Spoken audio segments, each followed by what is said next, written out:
El tema del sermón de hoy es las respuestas de Dios. Ese es el tema del día de hoy, las respuestas de Dios. Y en algún momento, todos los que conocemos y amamos a Dios, hemos recibido una respuesta de su parte, ¿verdad, hermanos? Hemos recibido una respuesta a nuestras oraciones de parte de Dios.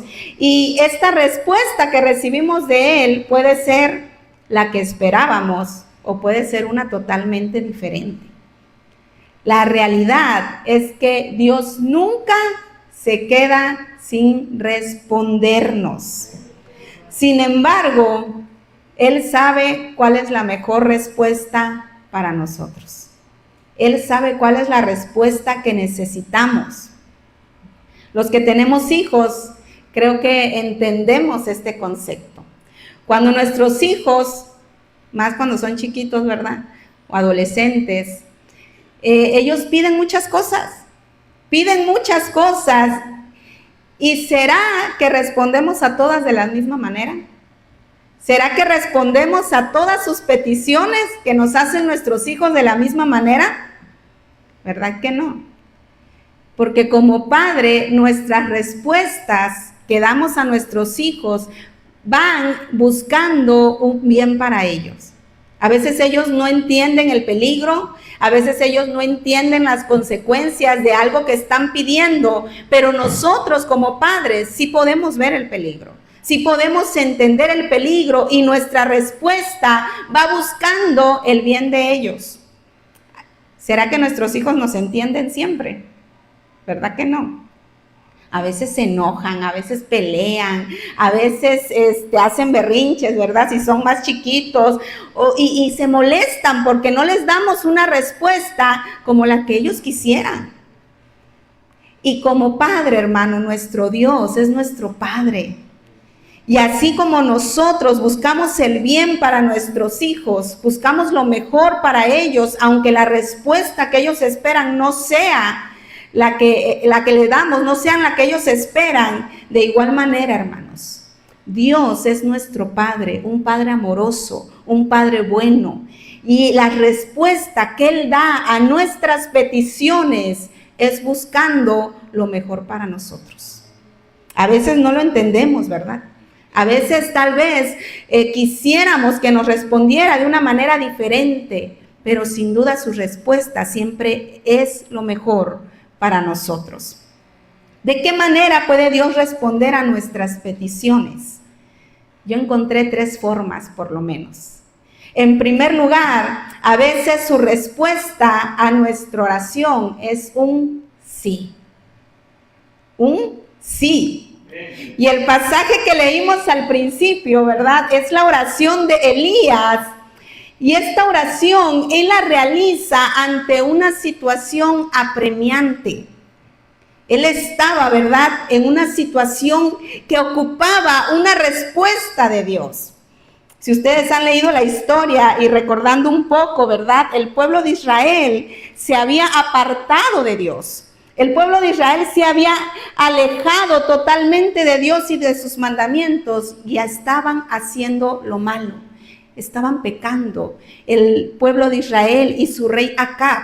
Acab fue un rey sumamente perverso y el rey Acab instituyó el culto a Baal y a Acera, que eran sus dioses, ¿verdad? Baal, el dios de la lluvia, Acera, la diosa de la fertilidad. Y el pueblo de Israel iba y ofrecía sacrificios a estos dioses falsos. Y Dios, hermanos, estaba enojado por la actitud del pueblo hacia él. Y entonces Dios envía al profeta Elías y le dice al rey Acab, Dios me dice que no va a llover por varios años, a menos que yo ore para que llueva. Y entonces Elías da esta palabra y se esconde, ¿verdad? Se esconde del rey Acab para que el rey no lo pueda encontrar. Pasados 3 años, yo imagino, ¿verdad, hermanos? Yo soy muy dada a imaginar cuando lee la Biblia. Yo imagino que tal vez al principio el rey Acab no lo creía, ¿verdad? ¿Qué va a ser cierto lo que este profeta dice. Si nosotros adoramos al Dios de la lluvia, ¿cómo va a dejar de llover? Pero conforme fue pasando los meses, conforme fueron pasando los años, el rey Acab empezó a desesperarse y empezó a buscar al profeta Elías en todos los pueblos, en todos los reinos, en todas las ciudades, en todos los rincones. Empezó a buscar al profeta Elías para que él pudiera orar y volviera a llover. Y entonces, después de 3 años, Dios le dice a Elías: ve y muéstrate al rey Acab, porque es tiempo de que vuelva a llover. Y entonces Elías, obediente, va y se presenta, ¿verdad?, ante el rey Acab y le dice la palabra que Dios tenía, que es tiempo de que lloviera. Pero antes de eso, antes de que empiece a llover, sucede algo muy interesante. Elías reta a los profetas de Baal. Los reta. Él era uno, los profetas de Baal eran 400 profetas. Y él les propone este reto y les dice: vamos a hacer algo para que dejemos en claro quién es el Dios verdadero. Vamos a hacer algo. Vamos a realizar vamos a levantar cada quien un holocausto y vamos a realizar cada quien un sacrificio. Ustedes a su Dios Baal y yo al Dios de Israel, Jehová. El Dios que responda con fuego para el sacrificio, que ese sea el Dios. Bien facilito, ¿verdad? Facilito. El Dios que responda con fuego, ese es el Dios. Y entonces, como Elías es buena gente, dice: empiecen ustedes. Para ahorrarnos, ¿verdad? Si Baal es el Dios, pues nos ahorramos el trabajo aquí de sacrificar. Empiecen ustedes. Y empiezan los profetas de Baal a levantar el altar, sacrificar el buey, ¿verdad? Y empiezan a clamar. Y empiezan a clamar desde la mañana hasta la tarde, clamando, gritando, flagelándose, porque Baal no respondía. Sacrificándose ahí, cortándose y gritando y danzando, y Baal, y hasta Elías, ¿verdad?, en tono de burla les decía: griten más fuerte, tal vez está dormido. No, grítenle más fuerte porque tal vez está de viaje. Y aquellos se aceleraban, ¿verdad? Y gritaban y se cortaban, y Baal nunca respondió. Y dice la Biblia que cuando llegó el tiempo, ¿verdad?, el profeta Elías comenzó a reparar el altar de Jehová. Hizo el sacrificio y hizo una zanja alrededor del altar y le dijo a la gente: viertan 12 cántaros, ¿verdad? Dijo primero 4 y otra vez 4 y otra vez 4. En total fueron 12 cántaros de agua para mojar el sacrificio, la leña, y dice que alrededor de la zanja corría el agua que se había rociado, que se había puesto. Y entonces el pasaje que leímos al principio es la oración de Elías. Dice: cuando llegó la hora de ofrecer el holocausto, se acercó el profeta Elías y dijo: Jehová Dios de Israel, de Isaac y de Israel, Jehová Dios de Abraham, de Isaac y de Israel, sea hoy manifiesto que tú eres el Dios en Israel y que yo soy tu siervo, y que por mandato tuyo he hecho todas estas cosas. Respóndeme, Jehová, respóndeme, para que conozca este pueblo que tú, oh Jehová, eres el Dios y que tú vuelves a ti el corazón de ellos. Y miren la respuesta, hermanos. Entonces cayó fuego de Jehová y consumió el holocausto, la leña, las piedras y el polvo, y aún lamió, dice, el agua que estaba en la zanja. Yo no puedo imaginar, hermanos, o tal vez sí, ¿verdad?, el gozo que Elías sentía al ver la respuesta de Jehová a su petición. El ver descender fuego del cielo y caer sobre el holocausto, sobre el altar, y ver que se consumió todo, y ver a un pueblo declarando y reconociendo que Jehová es el verdadero Dios. Y cuando Dios dice sí a nuestra oración, hermanos, ese es un momento glorioso para nosotros como seres humanos. Y yo sé que muchos de nosotros aquí en este lugar hemos experimentado el sí de Dios.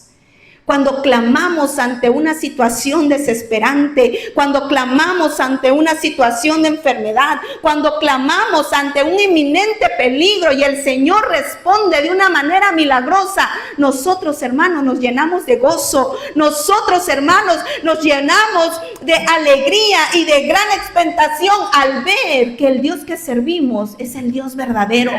Que al Dios que servimos realmente nos está escuchando, que al Dios que servimos realmente está prestando atención a nuestras necesidades.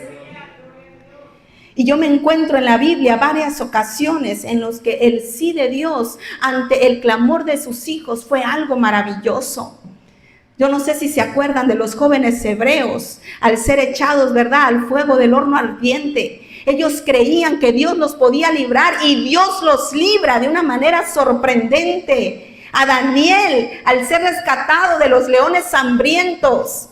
A Josué, cuando estaba en batalla y le pide al Señor, Señor, detén el sol para que podamos acabar a nuestros enemigos. Y milagrosamente, hermanos, el sol se detiene. Gloria a Dios. El sí de Dios siempre es algo glorioso para nuestras vidas.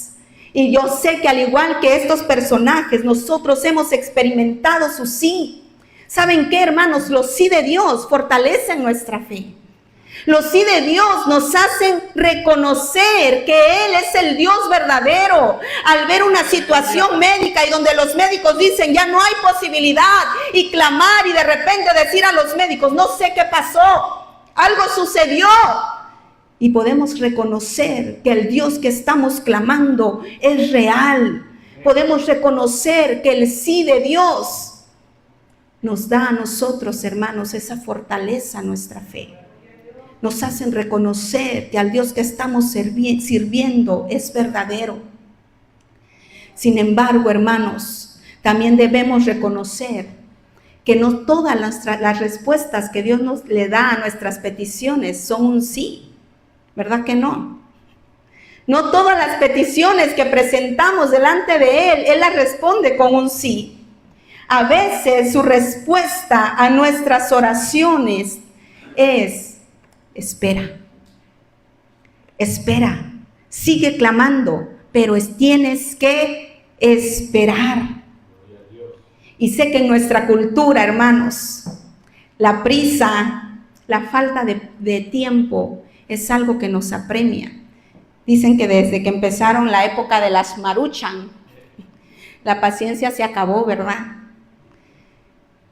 La paciencia, hermanos, es algo que muy poco se cultiva en nuestra cultura actual. Mucha gente vive deprisa, vive corriendo, diciendo no tengo tiempo, queremos las cosas rápido, las cosas instantáneas, no queremos esperar, nos cuesta esperar.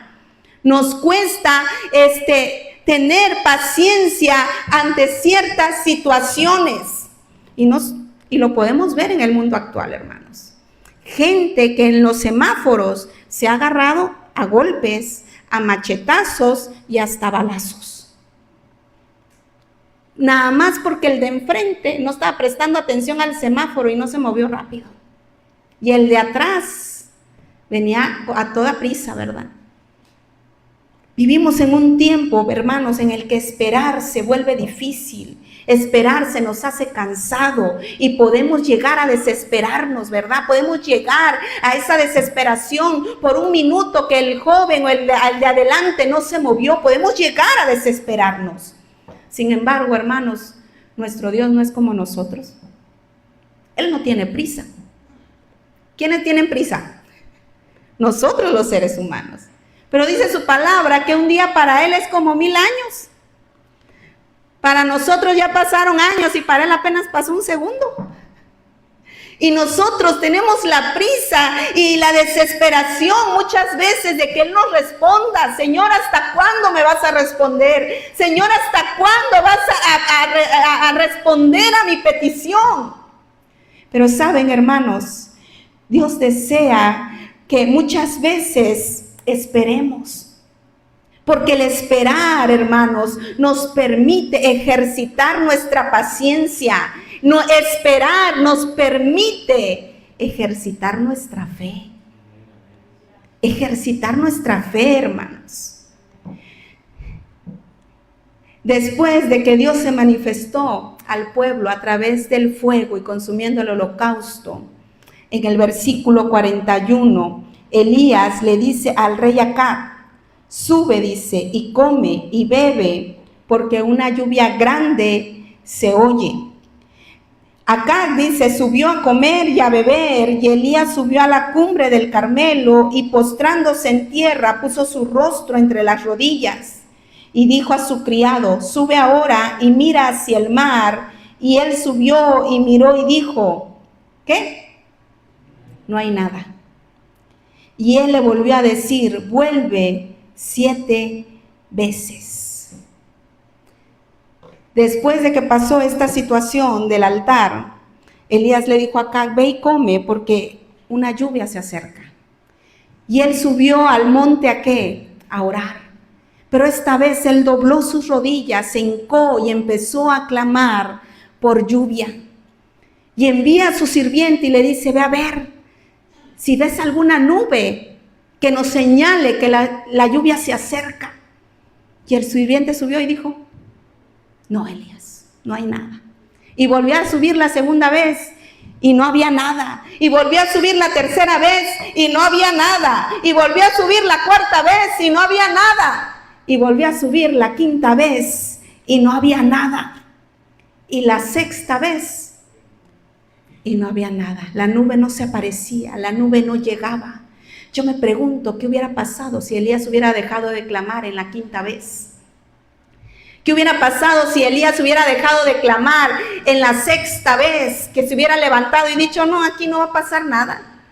Estoy aquí hincado, arrodillado, y allá comiendo bien rico, y yo aquí hincado y orando, y nada más no pasa nada. En esta ocasión, hermanos, las cosas no sucedieron como la primera vez. Elías tenía que creer que Dios era fiel para cumplir su promesa de lluvia. Y él entonces siguió clamando, él dobló sus rodillas y siguió pidiendo por lluvia, y enviando a su criado a ver si se veía la nube. Pero las cosas parecían que no cambiaban. Parecía que nada estaba sucediendo en el aspecto físico, en el mundo espiritual.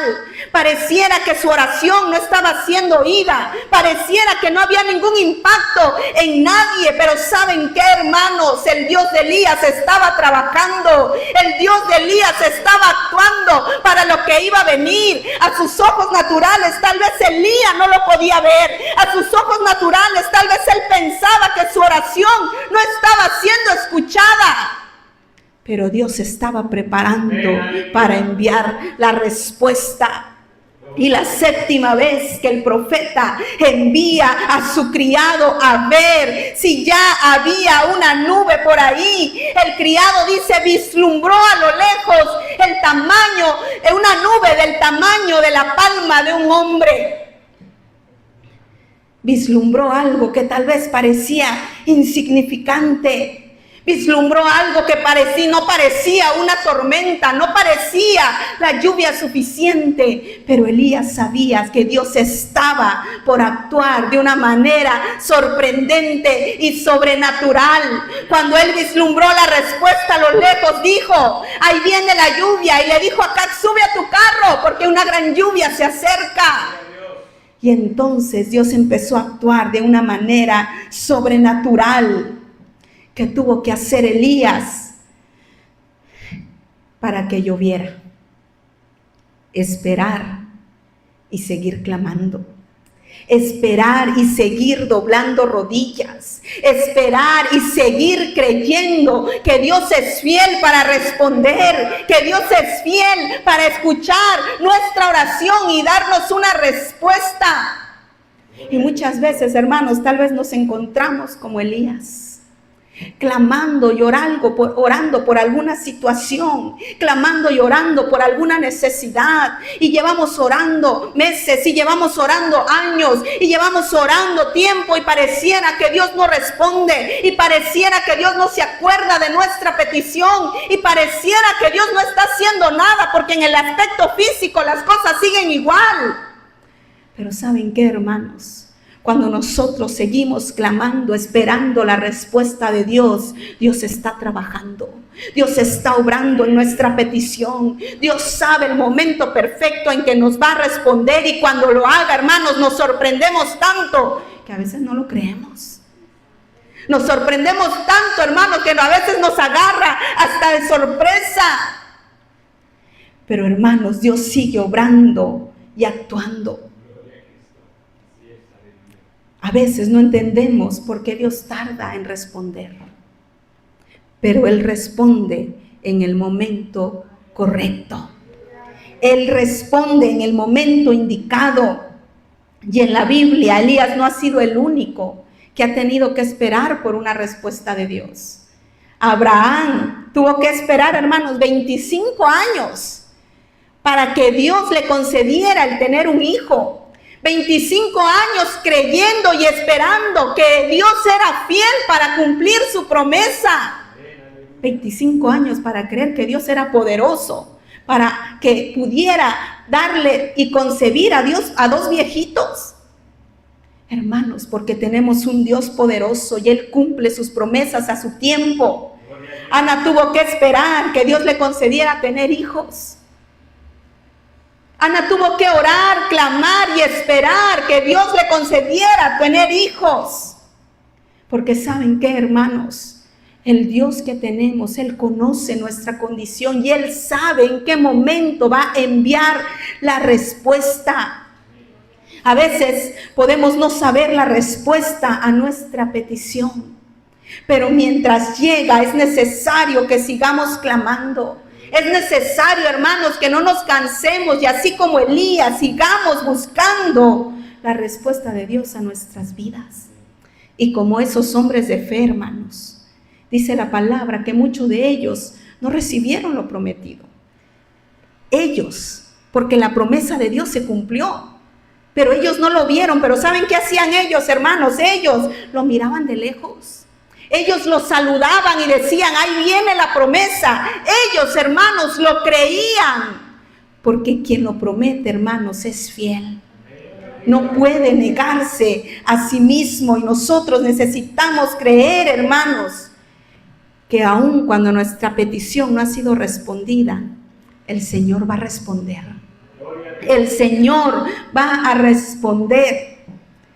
Y finalmente, hermanos, a veces su respuesta a nuestra petición es no. Creo que de todas las respuestas que Dios nos pueda dar, el no es la más dolorosa.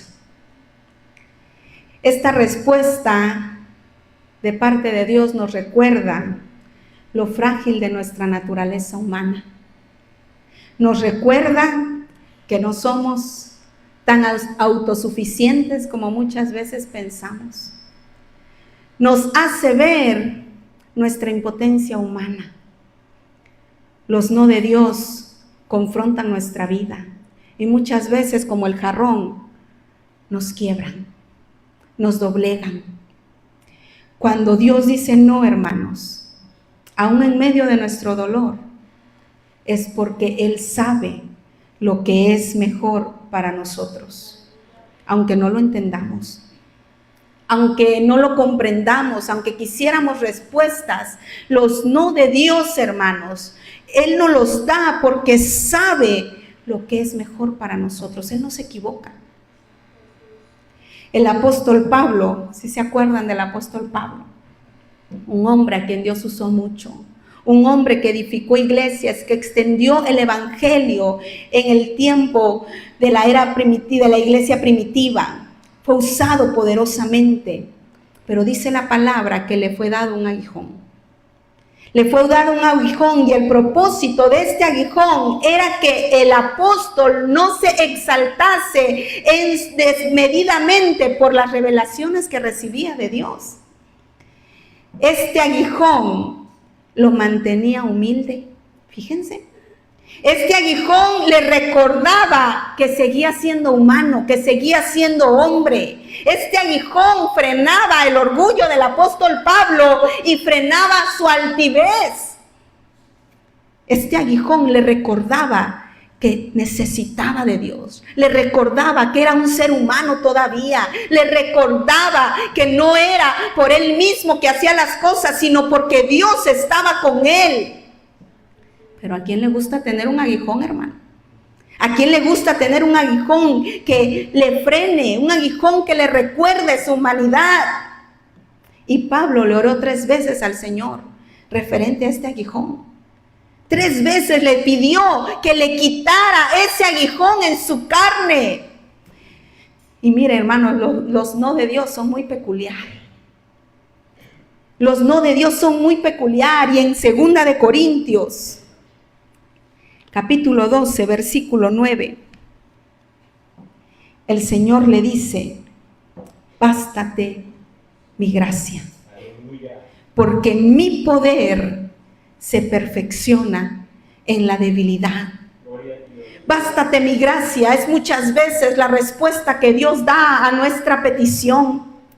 Bástate mi gracia es la respuesta que muchas veces Dios nos da cuando nos enfrentamos ante la muerte, cuando nos enfrentamos ante la enfermedad, cuando nos enfrentamos ante alguna circunstancia que no queremos atravesar y le pedimos al Señor que nos saque y Él nos dice: bástate mi gracia.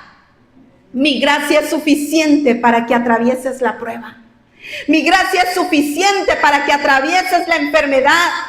Mi gracia es suficiente para que atravieses tus problemas y circunstancias. Y muchas veces, hermanos, su gracia es suficiente para que podamos atravesar el valle de sombra de muerte. Y cuando Dios nos dice que su gracia es suficiente, es porque es verdad. Cuando Él nos dice que su gracia es suficiente, es porque Él va a estar ahí para sostenernos. Porque Él va a estar ahí para ayudarnos en medio de nuestra debilidad. Cuando decimos: Señor, ya no puedo más. Cuando decimos: Señor, siento que no voy a salir de esta. Él nos recuerda que está ahí para sostenernos, para ayudarnos, para guiarnos, para fortalecernos. Hermanos, la gracia de nuestro Dios es suficiente para atravesar cualquier circunstancia. Cuando nos encontramos ante situaciones que nos recuerdan nuestra impotencia humana, donde ni el dinero, ni la palanca, ni las amistades nos pueden ayudar a salir de ahí, podemos reconocer que la gracia de Dios es la que nos sostiene. Podemos reconocer que es su gracia ayudándonos a salir de cualquier foso y de cualquier situación donde podamos sentir que estamos metidos. Es su gracia, hermanos, la que nos levanta. Es su gracia la que nos sostiene. Es su gracia, hermanos, la que nos ayuda a luchar contra el dolor, contra la desesperación. Y es su gracia, hermanos, nuestra promesa y nuestra garantía en este mundo y en el venidero. Muchas veces Dios va a decir no a nuestra petición y eso nos va a doler y eso nos va a quebrar. Pero recordemos, hermanos, que su gracia es suficiente para nosotros, que Él nos va a sostener y nos va a ayudar a salir de cualquier situación.